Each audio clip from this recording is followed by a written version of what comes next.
All right, I've made my hair look a bit better. Straightened it. But anyway, I want to explain my sister's situation again. Like, I can only talk about things if I talk about it from like a first-hand perspective. And I have been thinking about the mortgage that she wants to take out, and I've explained it a couple of times, or once or twice, but I think I explained it wrong because I kept changing the word flat instead of house. Sometimes I see flat and house as kind of the same thing, so I think it might have been very confusing because I kept using the wrong words for things. So I want to try and explain it again so that yeah, well, just so you understand how I'm seeing things. So if my sister has, she owns half of a Birmingham house that I own, half with March I paid 43 for another quarter, so I now own half and she owns half. Before I only owned a quarter, now I own half. But so that's the Birmingham house, and then she's got two flats that she basically needed because she only had one flat which was bought with the divorce money from her ex was quite rich. Her ex earned quite a lot of money, and she got a massive settlement, and she didn't do anything with it for a while because she had a bit of a breakdown and didn't know what to do with it. But she managed to start earning money, so she didn't actually touch the divorce money. I guess part of the house that, you know, the 3/4 of the house in Birmingham that she owned, that was actually part of the divorce money, and then there was some extra money left over, and she used that money along with the money that she earned through her 3 jobs. She worked as a Deliveroo, and there was a few other jobs. She's a hard worker. She's someone who doesn't like to be alone, hence the idea of working and being around people actually is like, she doesn't even care about the money. It's more about just working, doing things, feeling like you have a sort of purpose, or a reason to live. You have to go to work at certain times. Some people love this this sort of, they love having a job because it gives them like a reason to live, and it helps them stop thinking madness. I think if she was to stop working and just do nothing all day, she probably would go mad. In fact, that's probably why she went mad, because she didn't actually have a job. She never had a job. Her husband was quite rich, so she never needed to get a job. But now that she no longer was with her husband, she kind of ended up going a bit mad because of all these thoughts of analyzing things. So she is someone who needs a job. Some people need to have a job just to keep them stable, to keep them focused on something good. And some people say if you're mentally ill you can't work. I would say it could be the opposite. Working or having a sort of repetitive job where you just you go to somewhere, pick up the food, drive to a location through your bike. She had a bike, she didn't drive, so she would do Deliveroo or what's it, just Eat, it might have been. I don't know which one it was actually. It might have been both. No idea. But I can't remember what it was. I think it was Just Eat actually. I think it was Just Eat. And then she so she earned money, wasn't huge amounts, but because she was a hard worker and worked long hours, she did do that. She was paying rent, but she was making a bit more, and she also had some money left over from the divorce, so she put that money together and she bought a 1-bedroom flat. It took her a couple of years to do that. She should have done that from the beginning, because then she might have not lost custody of her child. But because she wasn't doing that, because she was living in shared accommodation, it wasn't appropriate, so she lost her child. But when she gained a bit more sanity, she bought a property, and then she had a 1-bedroom flat with no mortgage, which is really good for her. She had somewhere to live, and then she had met someone else. When that father of that person died, she went to the funeral and met someone there who was a long-term friend of the father of the second child. And I know I got a bit confused, because I know the fathers of the second child, his brother lived in South Africa, and it turned out that the brother of this guy that Sophie's dating now also lives in South Africa. And I think I got confused because I wasn't sure who was who. But yeah, the father of the one she's dating now, he was originated in South Africa, and the only reason why the brother of the father, the second father, this is the brother of the second father, moved to South Africa was because he knew this family. So this family was very close. He knew his brother, the father of the first child's brother knew the father of the third child's brother, and he actually moved to South Africa because of that person. And so I guess there's a close tie there, and I think because of this, it is important, because this is a reason why he feels more obligated to look after this second child, because it was a long, he's the father, the biological father of this guy he knew for a very, very long time, and who also has close relations to his brother who lives in South Africa. So it's a family kind of tie, and this is good because it's nice that he has this relation. He has a close bond, so it doesn't feel like he's just bringing up the child of some randomer who he's never met. He's actually bringing up the child of someone he knew for a very long time, and that's quite a nice. Well, it's better than not knowing the father at all. But yeah. Anyway, going back to the housing situation, I don't want to make this all about my sister, but at the same time, I have to talk about it from a real life perspective. But yeah, she's taken out a second bedroom now. Because she's got 2 kids now, one with the third child, one with the third child, and this new partner that she's dating, the one that knew the father of the second child. But yeah, she's got 3 kids. The first one is with with the first husband, and that's gone. She'll never see him again for a long time, I'm guessing, because he doesn't want anything to do with Sophie. But she owns a flat because of him. So, but anyway, and then she's got a second flat which she has £130,000 mortgage. Now she'd easily be able to pay this off. Why? Because there is sort of £16,000 inheritance from the second dad who died, and I would like to buy another 10% of the Birmingham house. That way I earn a little bit more money, and so she could easily pay off this, well, not pay it off, but she would easily get it down to about 80,000, because she's also earned a bit of savings in the last year as well. So if she wants to pay it off and have an £80,000 mortgage, rather than 130, she will be able to do that.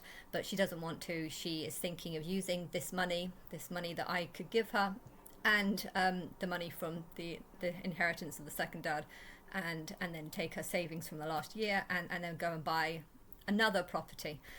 I think she's spoken to the banks, and they said that she can take out another loan, but she would have to remortgage the 1 bedroom. So the 1 bedroom has no deposit on it, and she can remortgage that and probably take out, I think it's only worth about 180. So she could probably only take, or maybe I think it's worth more than that. I'm sure it's worth like 220 or something. I think it's worth 220. So if she wants to take out £100,000 mortgage on that, she can do. And if she wants to use the money that she gets from me, the inheritance of the second dad, and the money she saved, and this £100,000 deposit or £100,000 loan that she can take out on the first property, she can take all that money and then use it to buy a third house. This is not really a third house. It's actually a 4th house if you include the second house, 3rd flat. So these 2, am I saying this right again? See, these 2 are the flats. There's 2 flats and 1 Birmingham house, but she's thinking of using the money she can get by remortgaging the house and taking the money she can get and then using it to buy another house, basically. I think that's a very bad idea, because she has no idea that she can get in tenants, good tenants, that she can guarantee that they pay each month. It's quite hard to convince people to pay a lot of money. I know I have been running and managing the house in Birmingham. There's a single lady in there. She did have 2 children with 2 different fathers, I believe, and it's to charge her $950 a month is quite a lot, and it's sometimes it feels hard if you know that she's just lost her job, or if you know she's just had another baby and she can't afford it, but at the same time you still have to do it, because this is the rental money. This is the money that you agree to pay, and you have to kind of stop it, but you have to force it, even if you don't think it's right. But if you had a 400, she wants to buy a house that's 375,000.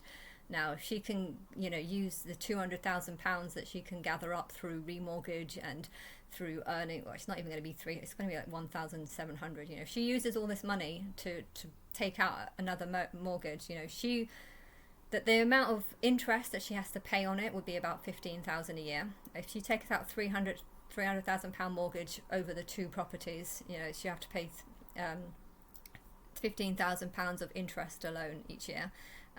But if the house sells for I think if it sells for like 2,200 a month, then she does if it sells for 15 15 if it's 15,000 15,000 a year for 12 months over the course of the 12 months, then that's works out to be about £1,500 a month, and the rental on this will probably have about a 1,200, so she has just enough money to cover the mortgage and to put in £1,000 to help pay off the mortgage. So that's 12,000. If you wanted to pay off the mortgage, it would be probably about £1,000 a month, and the interest would be about 1,250 a month. So if you rent it out for 2,250 a month, you will be able to pay off the mortgage by £1,000 each month and pay off the interest rate, which is a little bit higher. If she wanted to do that, she can, but she is taking a lot of risks because you never know, the people in there might not pay them the interest back. They might not give. They might say, this month I've had a baby, I can't afford it, the husband's walked out, all these complications, and you might find that they become sitting tenants. The governments don't actually help in situations like this. I think they say I know in Marco, Sophie's new partner has a property in Madeira or Portugal. I've forgotten which one, because the father of the second one had a house in either Madeira or Portugal, and I can't remember which one's which, but whatever it is, but he has a mortgage on that. He's got tenants in there. They've been in there for a very long time. They're not paying the mortgage, and they're not they haven't paid the mortgage in 2 years, and so he's now in debt because he hasn't been able to pay off the loan. He hasn't been able to pay off the interest rate, because they're not paying, that they've just refused. The governments aren't helping to get them out.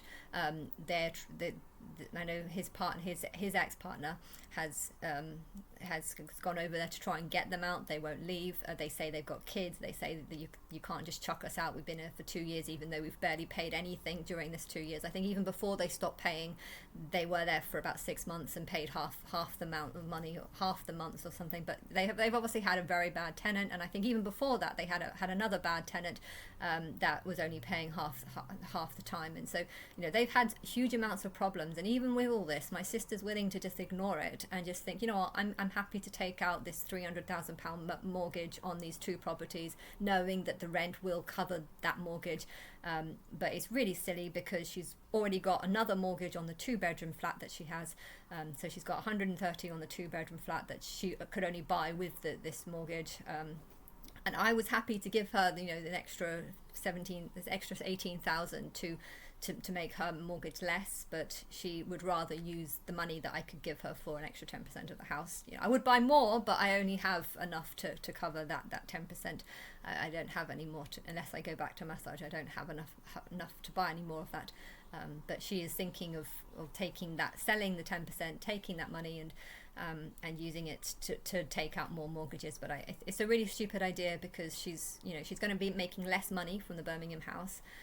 She's got 2 kids that are 1 and 2 and sleeping in the same bedroom as her. And it's not a big bedroom. If it was a big bedroom, I could understand. This bedroom is small, but it's actually a lot bigger than theirs. Their one only literally just covers. It's about the same width as this. I don't know if you can see, but this one is quite narrow, but it's actually quite long, and I've got quite a walk-in wardrobe at the end. But yeah, Sophie's is actually a lot narrower because it only just about has enough space to have. I think it's got a cupboard on the side, and then it's just got enough space for there to be 2 cots on the side of her bed, but there's no walking space. If you want to get across the bed, you have to go on the bed because the walking space is where the cots are basically. So it's not a good space. She's got one of the bedrooms in her 2-bedroom flat is being rented out, and so she's making 500 on that. So she's thinking, well, I'm making 500 on renting out that room. I'm making 500 a month on renting out the Birmingham house, and then she's thinking, well, I've got this job, but the reality is she almost lost the job. She almost quit the job, not lost the job. She almost quit the job last time I went. Like literally, she came back at like 9 o'clock in the morning, or 9:30 in the morning after having an argument. I think her work started at 8, and by the time 9:30 came, the argument had happened, and she'd walked out, and she'd almost quit the job. She wasn't even sure she was going to go back. Like that's how bad it was. So she's got a mortgage that she's paying off, and it's quite low. She's also getting PIP, so she's getting the 6,000 on PIP. She's getting, she's getting money from different places. But the thing is, she's not going to be getting money from the two bedroom, because in a year's time, her kids are going to be older and they're going to need that bedroom, and she's not going to get, 500 a month from the Birmingham house. If she's going to be selling me 10%, she's going to be getting far less. And PIP isn't actually guaranteed. You can't guarantee that you'll get PIP every single year, because I don't even know why she's got PIP. She's autistic, yes, but part of her autism actually makes her want to work. It's actually makes her have a need to want to always do things, and it's also a slight carelessness towards her own kids. And she's thinking Marco can go back to work, and he is, but at the same time, every time he goes back to work, because he's the one who's looking after the kids, he has to put the kids in nursery or daycare. They've had a nanny visit, and there is a daycare centre where they can take to, but these are expensive. So every time he goes to work, he has to spend probably over half the amount of money that he earns. He's going to have to spend it on the kids, and putting them into care. So he's not actually going to be earning money. So I think Sophie's in this sort of delusional bubble where she thinks that she's earning far more than she is, when reality is she's got two kids. She's not putting her kids first. She's not thinking about the kids. Marco kind of was saying, I don't mind getting a second house with a massive mortgage, but I want it to be a 3-bedroom. Why? Because I've got a girl and a boy, and we need, when the children get to 4 or 5, we need to be able to move into this house and give the child, their own bedroom, because they're opposite sex. So he's actually thinking a bit more smartly and more logically, but the mortgage that they take out is supposed to be a 35-year loan, and it's supposed to also, they're not allowed to live in it. They have to rent it out to guarantee that this income comes in. So if Sophie does go with this, I don't think Marco's going to go with those conditions, because the idea of the reason why he wanted a 3-bedroomed house was so that, to put his kids first. And I can understand that if you've got a 2-bedroom, and you can buy a house, rent it out, and then when it comes to a point where you can no longer rent it out, maybe because you want to move in it, you sell one of the 1-bedrooms or perhaps the 2-bedroom, and then you move into that 3-bedroom. I can understand his logic. His logic comes from something that makes more sense. But Sophie's logic just makes no sense, because it's just about, I'm earning all this money and therefore I can afford to take these risks, when in reality all this money actually comes from sources that might just end. You're not going to have that 2-bedroom if your kids need it, and if you sell off 10% of the Birmingham house, well, you're going to be earning even less, and PIP isn't guaranteed, because I don't even know why you're getting it, because I don't think you really deserve it. Just because you're autistic, that doesn't mean you deserve to get I think it's £500 a month. Just because you're autistic, why do you deserve to get £400 a month? I mean, don't I deserve it because I can't work, because everyone's ignoring me, and I don't want to do massage? I think there's some people who deserve that money, and some people that just don't. She's not thinking logically or rationally, but at the same time, I feel like her problem is just this sort of selfishness, to want to only just think about herself and not put her kids first, not put. And I said, what happens if you take out 100,000 on the 1-bedroom flat, and you have 150,000 on the second house, the new house that you want to buy, and then you've got 130 mortgage on the 2-bedroom flat? And what happens if the house price drops? If the housing market is about to half, then the £270,000 2-bedroom flat that she has is only going to be worth about half of that. That is 130,000, and well, if the mortgage is still 130,000, then that 2-bedroom flat is only going to be worth what the mortgage is. And if she's got 100,000 on the 1-bedroom flat, that was 125,000. That's now been dropped to half, so it's 75,000. Is that right? No, it's 200. It's 115,000. But yeah, if the mortgage on that is 100,000 and you still haven't paid it off because you've just been able to make just enough interest, or maybe you've only been paying it off for a year, hence you haven't really paid off much. If you can only save £1,000 a year, then you're only then the mortgage that you own is only being decreased by £1,000 a year. And well, if you've got 3 mortgages on 3 different properties, you might find yourself in a position where you're losing it all. And I've been thinking about this, If you're a banker, I guess you might understand that better. But the Birmingham house is worth 180. The 2-bedroom flat is worth 275, and the 1-bedroom flat is worth 220, and then the new house that she wants to buy is 375. If you can just about buy that, but you could only buy that if you have 130 on this mortgage on this one, 100 on mortgage on this one, and 150 mortgage on this one. If the house market drops by half, you will find that the mortgage is only just about the same price as what the new house value is worth. So if you did want to sell to try and pay off the mortgage, you're only going to find that it's only going to pay off the mortgage of that particular each house. So if you try and sell that house, you'll only just pay off the mortgage. If the house market drops, then all these mortgages that she has on the 3 properties, I will not let her take out a mortgage on the Birmingham property. That's because my name and her name is on it. I think we both, if we are going to take out a mortgage, we both have to agree on it, and I do not agree on it. So she's not going to be able to take out a mortgage on that one. So she won't lose that. But yeah, I guess my goal would be to pay her off, and I was be hoping to pay her off so that she can pay off these mortgages. But I